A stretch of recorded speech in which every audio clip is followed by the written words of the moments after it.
الحمد لله رب العالمين والصلاة والسلام على أشرف الأنبياء والمرسلين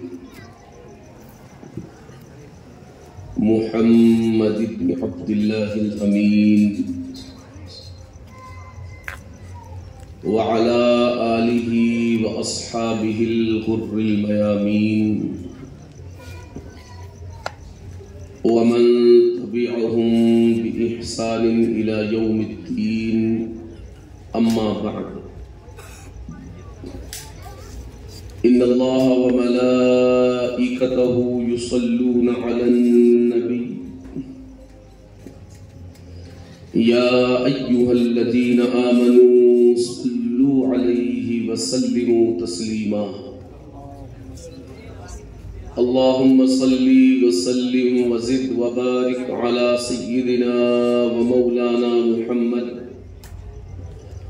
وعلى آله وصحبه وبارك وسلم صلاة وسلاما عليك يا سيدي يا رسول الله صلی اللہ تعالی علیہ وسلم۔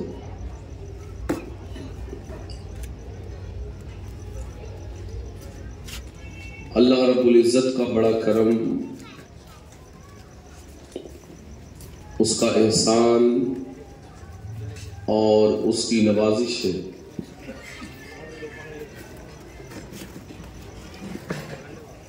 کہ آج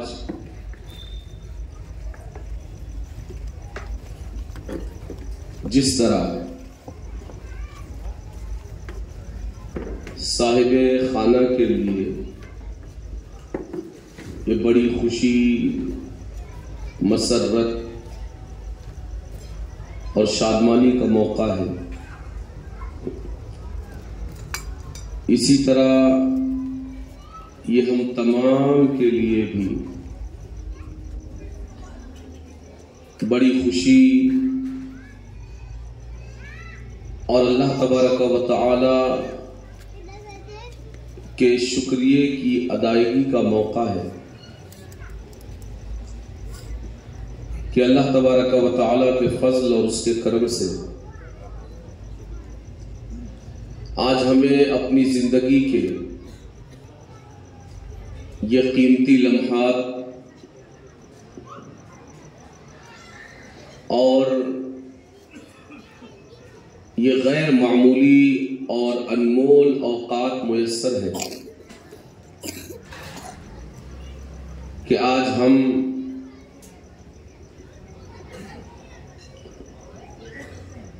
تقریب شادی کے ابتدائیہ اور افتتاحیہ کے طور پر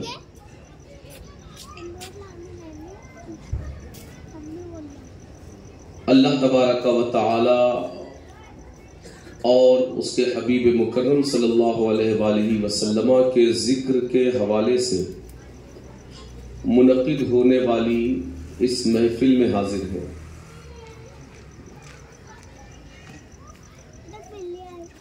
یہ اللہ کا بڑا کرم ہے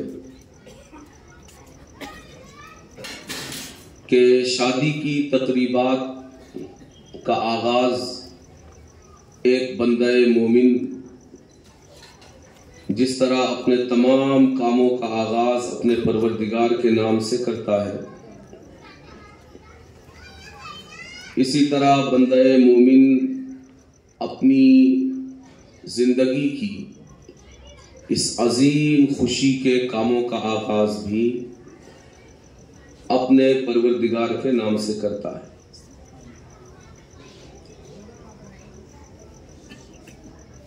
مسئلہ یہاں پر صرف یہ ہے، جو ہم سب کی طرف سے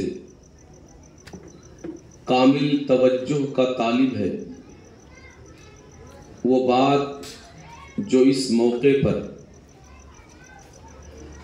ہم تمام سے اپنا اٹینشن اور اپنی توجہ چاہتی ہے، وہ یہ ہے کہ اس موقع پر اس طرح کی محفلوں کا انعقاد یہ بڑا ہی خوش آئند اور بڑا اچھا کام ہے، مگر ساتھ ہمیں یہ ضرور ذہن میں رکھنا چاہیے کہ اس طرح کے موقعوں پر اس طرح کی تقریبات کا انعقاد یہ دوسری تقریبات کی طرح رسمی ہو کر نہ رہ جائے، کہ مثال کے طور پر شادی میں جس طرح کی دوسری اور بہت ساری تقریبات ہیں،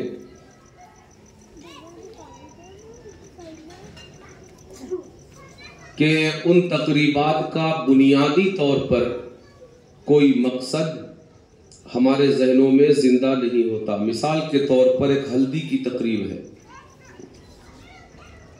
کہ بنیادی طور پر یہ تقریب اپنی اصل کے اعتبار سے دین اور شریعت کا حصہ نہیں ہے، مگر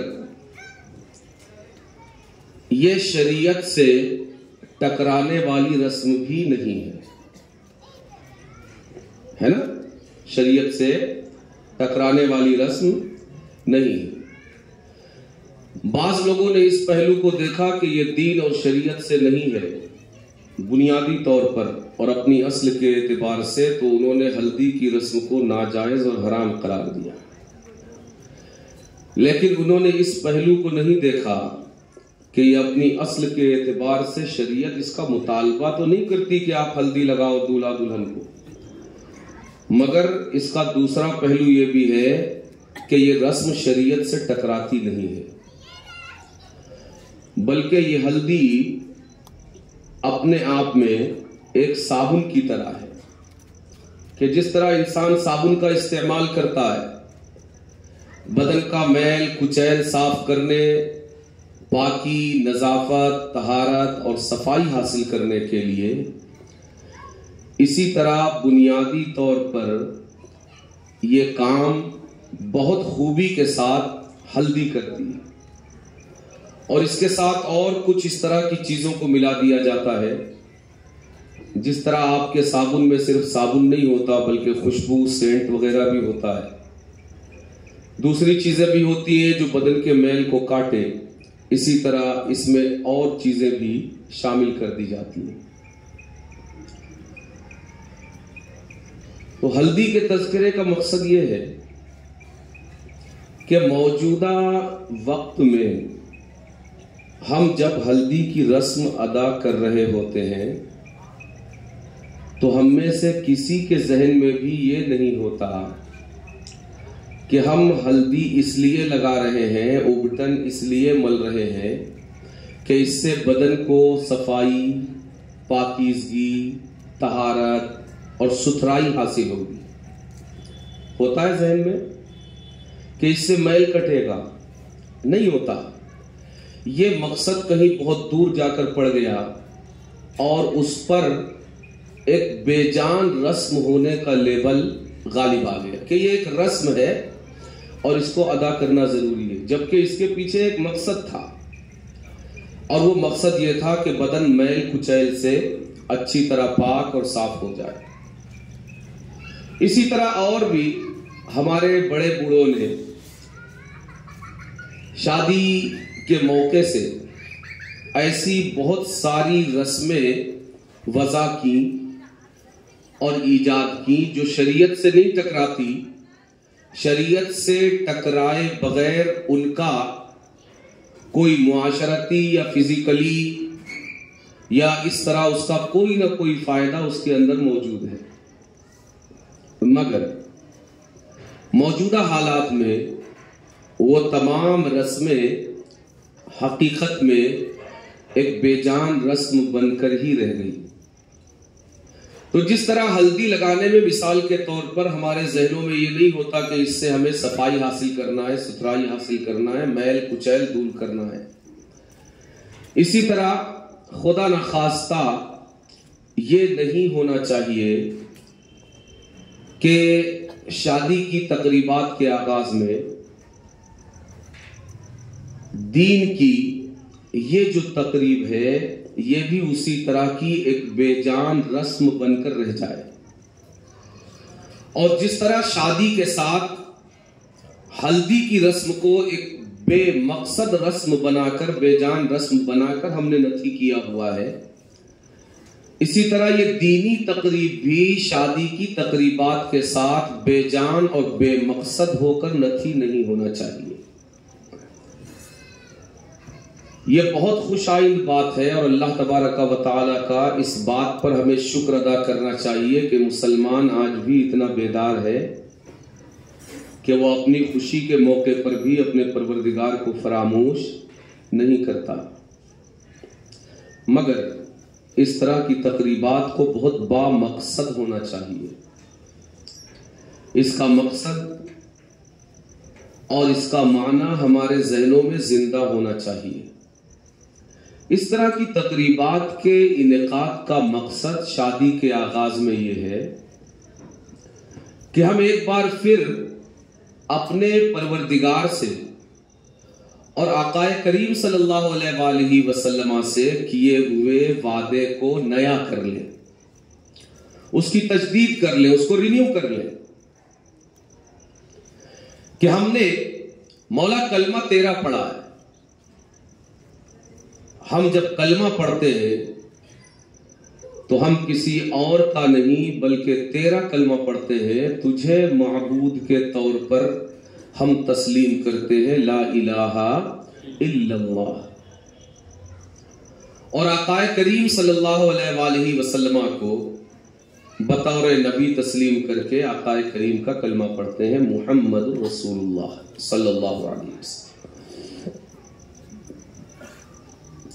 تو اس طرح کی تقریبات حقیقت میں کلمے کے ذریعے اللہ کے ساتھ اور رسول اللہ کے ساتھ صلی اللہ علیہ وآلہ وسلم کیے ہوئے وعدے کے رینیو کرنے کی تقریب ہے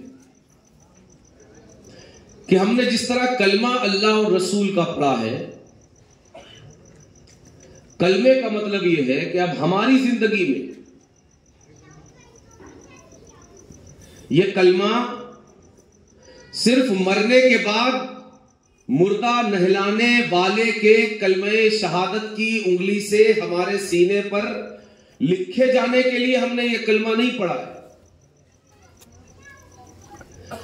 اس کلمہ پڑھنے کا مقصد یہ ہے کہ ہم نے اپنے پروردگار سے یہ ایگریمنٹ اور یہ وعدہ کر لیا ہے، یہ پکا عہد کر لیا ہے. کلمہ یعنی کلمے سے مضبوط اور پکا کوئی وعدہ، کوئی پیمان، کوئی عہد اور کوئی ایگریمنٹ نہیں ہو سکتا.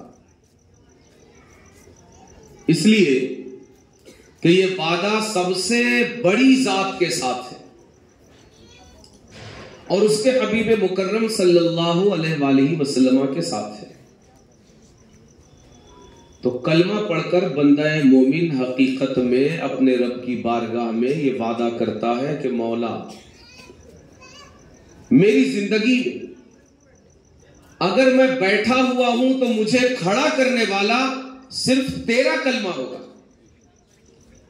اگر میں کھڑا ہوں تو مجھے بٹھانے والا صرف تیرا کلمہ ہوگا، اگر میں ساکت و جامد کھڑا ہوں تو مجھے اپنی جگہ سے چلانے والا صرف تیرا کلمہ ہوگا، اور اگر تیرے حکم سے میں چل رہا ہوں تو چلتے چلتے میرے قدموں کی بیڑی بن جانے والا، مجھے روک دینے والا صرف تیرا کلمہ ہوگا.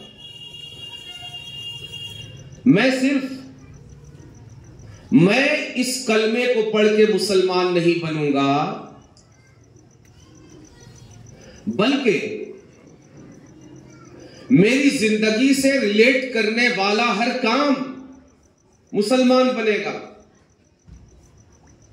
یہ کلمہ صرف ایک بندہ مومن کو مسلمان نہیں بناتا بلکہ اس کی ہر ایکٹیویٹی کو مسلمان بنانا چاہتا ہے. اس کا ختنہ مسلمان ہو، اس کا عقیقہ مسلمان ہو، اس کا نکاح مسلمان ہو، اس کا ولیمہ مسلمان ہو، وہ مر جائے تو اس کا جنازہ مسلمان ہو، اس کا تیجا، اس کا 10واں 20واں چہلم اس کا مسلمان ہو، اس کے مر جانے کے بعد اس کے نام سے کی جانے والی ہر تقریب، ہر سیلیبریشن مسلمان ہو۔ کلمہ یہ کوئی بے جان کلمہ نہیں ہے دوستوں۔ ہم اپنی زندگی میں اگر اپنی زبان سے کسی کے ہاتھ پر 2 روپے رکھ کر اگر ہم یہ کہتے ہیں کہ 2 روپے کی یہ چیز مجھے دو، اور وہ اقرار کر لیتا ہے، تو 2 ٹکے کے اس کلمے کے نتیجے میں اس کے پاس جو چیز ہے وہ ہماری ہو جاتی ہے، اور ہمارے پاس جو چیز ہے وہ اس کی ہو جاتی ہے۔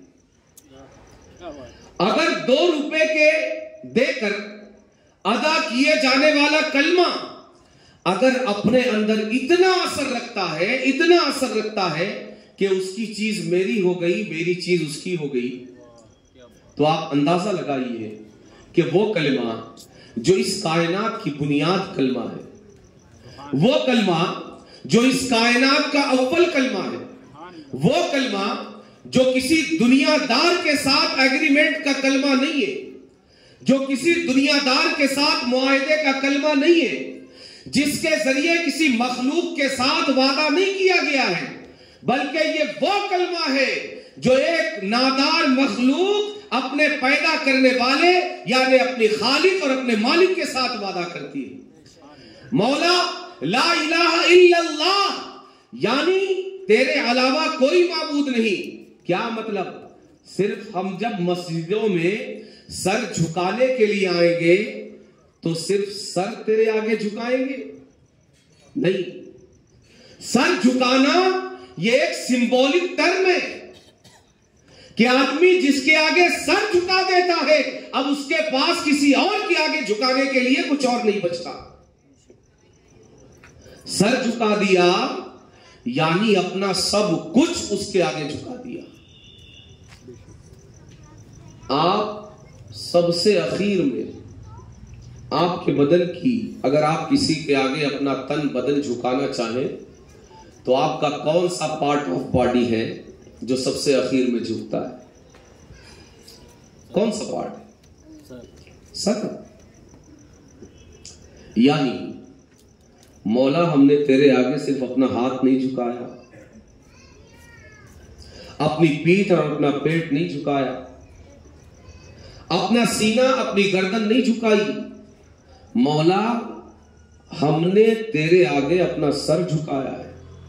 یعنی اب ہمارے پاس کسی اور کے آگے جھکانے کے لیے کچھ بچا ہی نہیں۔ کیا مطلب ہے؟ کیا مطلب ہے؟ مطلب یہ ہے میری ہر خواہش میں تیرے آگے جھکاتا ہوں، اپنی ہر چاہت تیرے آگے جھکاتا ہوں، اپنی ہر پسند ناپسند تیرے آگے جھکاتا ہوں، اپنی ہر حرکت ہر سکون تیرے آگے جھکاتا ہوں، اپنی ہر خاموشی اور اپنی ہر گویائی تیرے آگے جھکاتا ہوں۔ یعنی مولا میں مسلمان ہوں۔ کیا مطلب؟ یعنی میری زندگی کا کوئی عمل تیری رضا کے خلاف ادا نہیں ہوگا۔ شادی سے پہلے اس تقریب کی اور اس سیلیبریشن کی ادائیگی کا مقصد یہی ہے کہ خوشی کے موقع پر عام طور سے آدمی یہ بندشوں سے آزاد ہونے کی کوشش کرتا ہے، اس لیے کہ غم جہاں دلوں کو تنگی دیتا ہے، دلوں میں تنگی پیدا کرتا ہے، وہاں خوشی دلوں میں فرحت اور انبساط اور ایک کھلا پن پیدا کرتی ہے۔ اور جب دل کھلتا ہے تو دل کے دروازے بھی کھلتے ہیں۔ اسی لیے آپ نے کبھی کسی کی موت میں کسی کو کارڈ چھپواتے ہوئے نہیں دیکھا ہوگا کہ آئیے ہمارے گھر فلاں کا انتقال ہو گیا ہے۔ اطلاع دی جاتی ہے، دعوت نہیں دی جاتی۔ مگر شادی کے موقع پر صرف اطلاع اگر دی جائے تو آپ میں سے کوئی بھی شادی میں شریک نہیں ہوگا۔ آپ کو صرف یہ نہیں بتایا جاتا کہ ہمارے گھر ہمارے بیٹے کی شادی ہے، ساتھ میں یہ کہا جاتا ہے کہ آپ آئیے، تشریف لائیے۔ اور میت میں کیا کہا جاتا ہے؟ فلاں کا انتقال ہو گیا ہے، دیٹس آل، خلاص. آپ کو یہ نہیں کہا جاتا جی تشریف لائیے وتھ فیملی آئیے گا, نہیں کہا جاتا. کیوں؟ اس لیے کہ خوشی کے موقع پر جب دل کھلتا ہے تو دل کا دروازہ بھی کھلتا ہے, اور جب دل کا دروازہ کھلتا ہے تو شیطان کی رفتار یہ بڑی تیز ہو جاتی ہے. دل کے اس دروازے سے جہاں ہمارے محبت کرنے والے ہماری خوشیوں میں شریک ہونے کے لیے آتے ہیں, وہیں شیطان بھی ہماری اس خوشی کو رب کی بارگاہ میں ناپسندیدگی کا ذریعہ بنانے کے لیے حاضر ہو جاتا ہے. تو اس موقع پر اس تقریب کے انعقاد کا مقصد یہ ہوتا ہے کہ ہم سب مل کر اپنے رب سے کلمے کے ذریعے کیے ہوئے وعدے کو رینیو کریں, اپنے پروردگار سے وعدہ کریں کہ مولا ہم جس طرح بندے تیرے ہیں, ہم نے جس طرح کلمہ پڑھ کر تجھ پر اور تیرے حبیب مکرم پر ہم ایمان لائے ہیں, ہم تجھ سے یہ وعدہ کرتے ہیں کہ شادی کی یہ تقریبات بھی اس میں ہم ایسا کوئی کام نہیں کریں گے جو تجھے ناپسند ہوگا, جس میں تیری چاہت نہیں ہوگی, جس میں تیری اجازت نہیں ہوگی. اس لیے کہ مولا ہم کسی اور کے غلام نہیں ہیں, ہم نے بامبے کی کسی فلم انڈسٹری پر ایمان نہیں لایا ہے, ہم فلم انڈسٹری کے کسی خان اور کسی پٹھان کا کلمہ ہم نے نہیں پڑھا ہے, ہم نے تیرا کلمہ پڑھا ہے. اس لیے ہم خوشی کسی ننگے کی طرح نہیں بلکہ کسی مسلمان کی طرح منائیں گے. ہم خوشی ایسی منائیں گے جس طرح خوشی منانے کا تو نے حکم دیا ہے, اور جس طرح خوشی منانے کی تو نے اجازت دی ہے. یہ تقریب معمولی تقریب نہیں ہے, یہ اس عہد اور اس وعدے کو رینیو کرنا ہے. اس لیے کہ دوستوں یہ خوشی صرف خوشی نہیں ہے, یہ خوشی صرف ایک بچے اور ایک بچی کی خوشی نہیں ہے, بلکہ یہ خوشی اس امت کی نسلوں کی خوشی ہے. کیوں؟ اس لیے کہ ہم جب اپنے بچے اور اپنی بچی کو نکاح کے بندھن میں باندھتے ہیں تو کیا ہم یہ سوچ کر باندھتے ہیں کہ یہ بانجھ رہے, ان کے گھر کوئی اولاد نہ ہو, یہ سوچ کر باندھتے ہیں؟ نہیں, بلکہ ہر ایک ماں باپ کی یہ خواہش ہوتی ہے کہ جس طرح ہمارے رب نے ہمارے گھر میں یہ پھول اور یہ کلی کھلائی, اسی طرح اس نئے جوڑے کے گھر میں بھی عافیت کے ساتھ پھول اور کلی کھلائے. اور پھر جب ان کے گھر میں اولاد ہوگی اور جب ان کا نکاح ہوگا تو ان کے ماں باپ یہ سوچ کر نکاح کریں گے کہ یہ بانجھ رہے. نہیں, یہ سلسلہ قیامت تک جب بھی کوئی مرد اور کوئی عورت رشتہ نکاح میں جڑیں گے تو انہیں جوڑنے والے ماں باپ کی خواہش یہی ہوگی کہ اللہ ان کی گود اپنے رحم و کرم سے کسی گلاب اور کسی کلی کے ذریعے آباد کر دے. یعنی آج ہم اپنے گھروں میں ہونے والے اس تقریب نکاح کو یہ نہ سمجھے کہ صرف میرے بیٹے کی شادی ہے یا میری بیٹی کی شادی ہے. نہیں, آپ صرف اپنے بیٹے اور اپنی بیٹی کی شادی نہیں کر رہے بلکہ اس امت کے پورے فیوچر کی بنیاد آج آپ رکھ رہے ہیں. آپ بنیاد کیسی رکھنی چاہیں گے؟ آپ بنیاد کیسی رکھنی چاہیں گے؟ آپ جب اپنے گھر کی بنیاد رکھتے ہیں نا, جس کی بنیاد رکھنے والا, جس کی تعمیر کرنے والا کوئی انجینئر آپ کو 100 سال سے زیادہ کی گارنٹی نہیں دیتا. ایک گھر کی تعمیر جب آپ کرتے ہیں تو آپ کو آپ کا انجینئر 100 سال سے زیادہ کی گارنٹی نہیں دیتا, مگر اس میں بھی آپ چاہتے ہیں کہ کسی نیک انسان کے ہاتھوں کے ذریعے بنیاد رکھی جائے.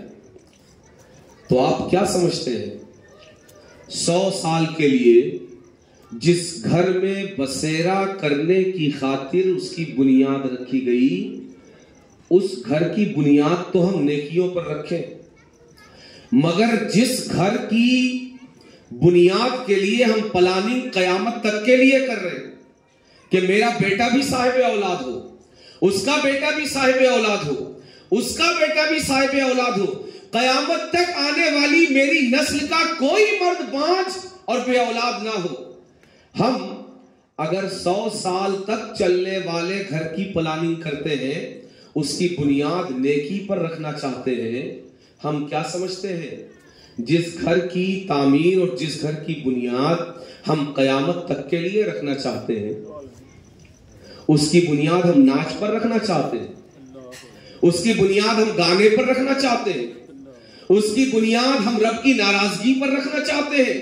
ہاں، اگر ہماری زندگیاں، ہماری نسلیں اور ہماری اولاد، ان کی اولاد قیامت تک آنے والی اس امت کی نسلیں اگر ہماری نگاہ میں ہمارے 100 سال کی گارنٹی رکھنے والے گھر سے بے قیمت اور بے وقت ہے، تو آپ ضرور نکاح کی بنیاد ناچ پر رکھیے، اور آپ گانے پر رکھیے، آپ حرام پر رکھیے، آپ رب کی ناراضگی پر رکھیے، مگر اگر آپ کی نسلیں آپ کے نزدیک آپ کے گھر سے زیادہ قیمتی ہے، آپ کا یہ نور نظر، یہ لخت جگر، آپ کے دل کا یہ ٹکڑا اگر آپ کے گھر میں لگے ہوئے بے جان سیمنٹ اور کنکریٹ سے زیادہ قیمتی ہے، تو پھر آپ کو ہوش کے ناخن ضرور لینے چاہیے کہ بے جان سیمنٹ اور کنکریٹ کی جب آپ بنیاد رکھ رہے تھے تو کسی نیک آدمی کے ہاتھ کو تلاش کر رہے تھے،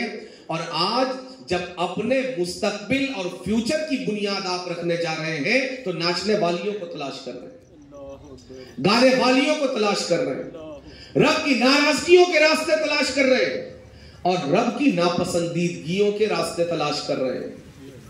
اس لیے یہ تقریب ہلدی کی رسم کی طرح کوئی رسم نہیں ہے، یہ اپنے رب کے ساتھ اس وعدے کی تجدید ہے، اس کو رینیو کرنا ہے۔ نہیں، مولا ہم مسلمان ہیں، ہمیں یاد ہے، مولا ہم باحیا ہیں، ہمیں یاد ہے، مولا ہم باغیرت مسلمان ہیں، ہمیں یاد ہے، ہم بے غیرت مسلمان نہیں ہیں، ہم اپنے کاموں کی بنیاد ناچ پر نہیں رکھتے، گانوں پر نہیں رکھ سکتے، تیری نافرمانیوں پر نہیں رکھ سکتے۔ اس لیے ہمیں ہر کام کو اس کے مقصد کے ساتھ جوڑ کر دیکھنے کی ضرورت ہے۔ میرے بھائیوں، اس کو یاد رکھو کہ خوشی وہ نہیں ہے جسے ہم خوشی بنائیں۔ ہم کیا بنا سکتے ہیں جی؟ ہم تو خود نہیں بنے، ہم بنائیں گے کیا؟ ہم بنا سکتے ہیں؟ چائے نہیں بنا سکتے۔ چائے آپ اگر کہو گے نا کہ چائے میں نے بنائی ہے، میں پوچھوں گا چائے پتی آپ نے پیدا کی ہے؟ یہ پانی آپ نے پیدا کیا ہے؟ یہ آگ آپ نے پیدا کی ہے؟ نہیں، ہم اور آپ کیا بنائیں گے؟ اس کو یاد رکھیے، خوشی کو خوشی بنانے والا میرا پروردگار ہے۔ اگر آپ اپنے رب کو قادر و قیوم رب مانتے ہو تو اس پر ایمان رکھو کہ خوشی میرے اور آپ کے بنانے سے خوشی نہیں بنتی، پیسے خوشی نہیں بناتے، عالیشان مکان خوشی نہیں بناتا، بڑا بزنس اور کاروبار خوشی نہیں بناتا۔ اگر خوشی بڑا بزنس اور کاروبار بناتا، اگر خوشی مالداری سے ہوتی، اگر خوشی پیسوں سے ہوتی نا، تو دوستوں فٹ پاتھ پر رہنے والے کے چہرے پر کبھی مسکراہٹیں نظر نہیں آتی، غریبوں کے جھوپڑوں میں کبھی دیا جلتا ہوا کمکمے جلتے ہوئے نظر نہیں آتے۔ نہیں، میرا اور آپ کا کام نا پلیٹ سے لقمے اٹھا کر منہ میں ڈال کر چبا کے آنتوں تک پہنچا دینا ہے، پیٹ بھرنا میرا کام نہیں ہے۔ پیٹ بھرنا کس کا کام ہے؟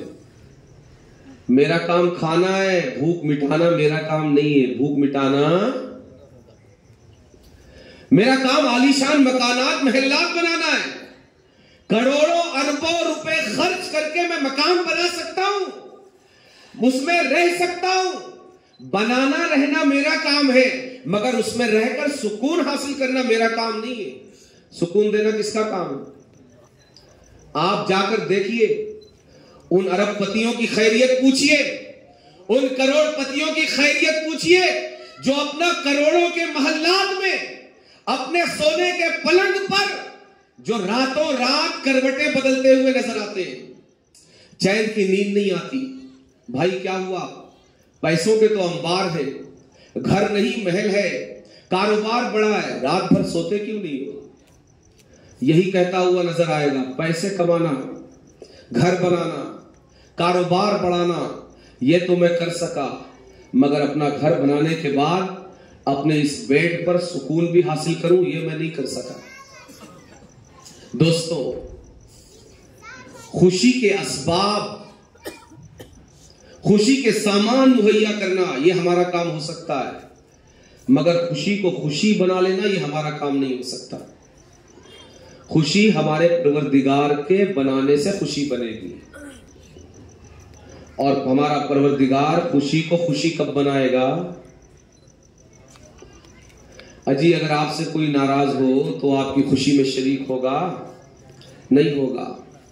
نبی کریم فرماتے ہیں کہ تمہارا رب سب سے زیادہ غیرت والا ہے۔ یہ نہیں ہو سکتا کہ خوشی کے اس موقع پر رب کو ناراض کیا جائے پھر بھی رب اس کو خوشی بنا دے، نہیں ہو سکتا۔ بظاہر آپ دیکھیں گے کہ نوشا دولہا بنا ہوا ہے، اس کا گھوڑا ناچ رہا ہے، کار پھولوں سے سجی ہوئی ہے، ہم نے لاکھوں کروڑوں کے اسباب مہیا کر دیے ہیں، یہ ہماری پلاننگ ہے، مگر رب کا پلان یہ ہوگا کہ اس خوشی کو خوشی نہیں بلکہ نسلوں کے لیے غم میں تبدیل کر دینا ہے۔ پلان کس کا کامیاب ہوگا؟ بندے کا یا پروردگار کا؟ کس کا کامیاب ہوگا جی؟ پروردگار کا۔ تو دوستوں، اگر ہم خوشی کے اس عظیم موقع کو حقیقت میں خوشی بنانا چاہتے ہیں اور اس کی گمبھیرتا کو اگر ہم سمجھتے ہیں کہ یہ کتنا اہم موقع ہے، یہ صرف ایک بچے اور ایک بچی کی خوشی کا مسئلہ نہیں ہے، نسلوں کی خوشی کا موقع ہے۔ آپ یہ کہہ سکتے ہیں کہ آپ اس وقت زندہ نہیں رہیں گے جب میں بھی آپ کے پوتا پوتی ہوں، جب آپ کے نواسے نواسی ہوں، جب ان کے بیٹا بیٹی ہوں، جب ان کے بیٹا بیٹی ہوں، مگر کیا خون کا رشتہ بھی ختم ہو جائے گا؟ نہیں ہوگا۔ اس لیے یہ آج آپ جس کام کی بنیاد رکھنے جا رہے ہیں یہ کوئی معمولی کام نہیں ہے۔ رشتہ نکاح یہ نسلوں کی بنیاد رکھنے کا کام ہے، نسلوں کی۔ اس لیے اگر ہم چاہتے ہیں کہ ہمارا پروردگار اس خوشی کو حقیقت میں خوشی بنا دے اور ہمارے بچوں کو حقیقت میں خوشی زندگی کی ملے، تو پھر ہمیں اپنے پروردگار سے پوچھ اس خوشی کے موقع پر قدم اٹھانا ہوگا کہ مولا یہ کریں یا نہیں، یہ کرنے سے تو خوش ہوگا یا نہیں، یہ کرنے سے تو راضی ہوگا یا نہیں۔ اگر ہم اس طرح اس خوشی کو سیلیبریٹ کریں گے تو یہ خوشی حقیقی معنی میں خوشی ہوگی، اور اگر اپنے پروردگار کو ناراض کر کے ہم خوشی منانے کی کوشش کریں گے تو رب کعبہ کی قسم کھا کر کہتا ہوں کہ دنیا میں پھر کوئی طاقت نہیں ہے جو ہماری اس خوشی کو ہمارے رب کے نہ چاہتے ہوئے خوشی بنا دے۔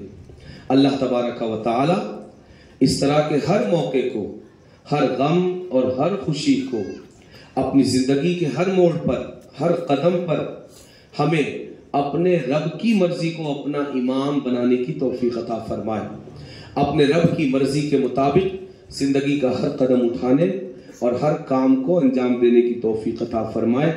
اللہ تبارک و تعالی اس تقریب سعید کو اپنی بارگاہ میں قبولیت عطا فرمائے، اس میں ہر قدم آسانی اور کامیابی عطا فرمائے، اور تمام تقریبات کو آقا کریم اور اللہ تبارک و تعالی کی مرضی کے مطابق انجام پانے کی توفیق عطا فرمائے۔ وما علینا الا البلاغ۔ السلام علیکم ورحمۃ اللہ تعالی وبرکاتہ۔